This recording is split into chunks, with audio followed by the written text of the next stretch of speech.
झारखंड के सीएम हेमंत सोरेन गिरफ्तार हो चुके हैं। बुधवार रात ईडी ने उन्हें अपनी हिरासत में ले लिया।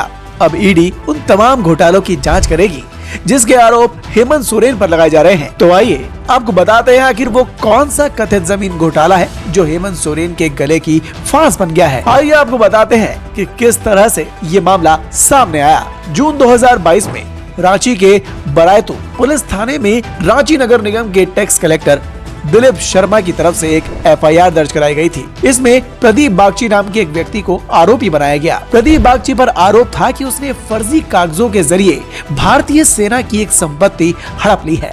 ये मामला प्रवर्तन निदेशालय के पास गया। ईडी ने जब मामले की जांच की तो पता चला कि 4.5 एकड़ की ये जमीन बीएम लक्ष्मण राव नाम के एक व्यक्ति की थी। इसे भारतीय सेना को दे दिया था।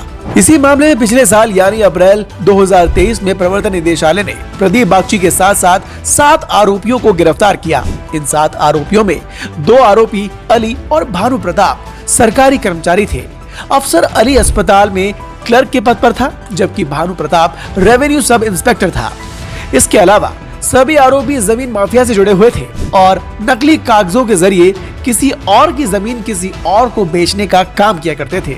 इस मामले में पिछले साल 4 मई को ईडी ने आईएएस अधिकारी छवि रंजन को भी गिरफ्तार किया। छवि रंजन रांची में डिप्टी कमिश्नर के पद पर 2 साल तक तैनात थे।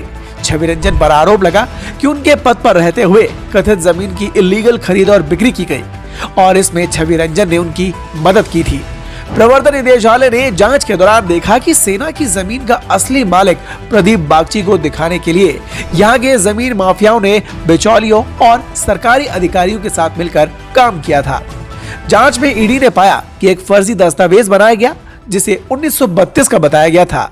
इस दस्तावेज में ये लिखा था कि उस जमीन को आरोपी प्रफुल्ल बागची ने सरकार से खरीदा था और 90 साल के बाद 2021 में प्रफुल्ल बागची के बेटे प्रदीप बागची ने उसी जमीन को कोलकाता के जगतबंधु टी एस्टेट लिमिटेड को बेच दिया।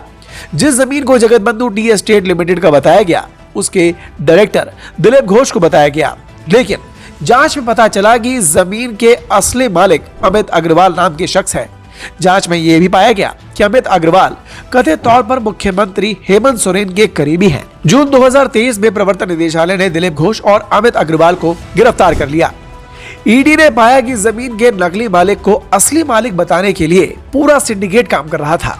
केमिकल के जरिए पुराना नाम मिटाकर नए नाम डाले जाते थे और इसी काम में जमीन रजिस्ट्री ऑफिस के कर्मचारी भी संलिप्त पाए गए। ईडी ने छापेमारी के दौरान आरोपियों के पास से सरकारी सील, पुराने स्टैम्प पेपर और कई डीड भी हासिल किए।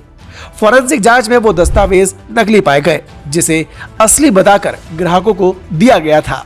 अब सवाल ये कि इन सब में मुख्यमंत्री हेमंत सोरेन का नाम कैसे आया, वो कैसे फंसे? तो इस जमीन घोटाले मामले में पिछले साल ईडी ने जब प्रेम प्रकाश नाम के एक व्यक्ति को गिरफ्तार किया जिसे हेमंत सोरेन का काफी करीबी माना जाता था।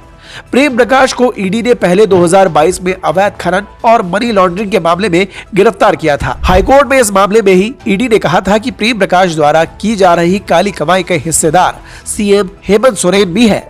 मामले की जांच कर रही ईडी की टीम का दावा है कि उनके पास इस संबंध में दर्जनों डील्स भी हैं और ईडी 236 करोड़ रुपए की ज्यादा की संपत्ति जब्त कर चुकी है। झारखंड के इस महाजमीन घोटाले में अब तक ईडी ने 14 आरोपियों को गिरफ्तार किया। गिरफ्तार आरोपियों में प्रदीप बागची, सद्दाम हुसैन, अफसर अली, इम्तियाज अहमद, फयाज खान, तला खान, आईएएस अधिकारी छवि रंजन, भानु प्रताप प्रसाद, दिलीप घोष, अमित अग्रवाल, विष्णु अग्रवाल, राजेश राय, भारत प्रसाद और प्रेम प्रकाश को गिरफ्तार कर लिया है। इनके अलावा झारखंड के साहिबगंज से सीएम प्रतिनिधि पंकज मिश्रा को भी ईडी ने 2022 में गिरफ्तार किया, जिससे उन्हें सीएम से संबंधित कई महत्वपूर्ण जानकारियां मिली। ईडी के मुताबिक पंकज मिश्रा के पास से उन्हें हेमंत सोरेन के नाम का बैंक पासबुक और साइन किए हुए कुछ चेक भी मिले। इस तरह से प्रवर्तन निदेशालय का दावा है कि पिछले करीब 2 सालों से जारी जांच के आधार पर उनके पास इतने सबूत है कि हेमंत सोरेन को अवैध जमीन घोटाला मामले में गिरफ्तार किया जा सके। खबर पर अपनी राय कमेंट कर जरूर बताइएगा।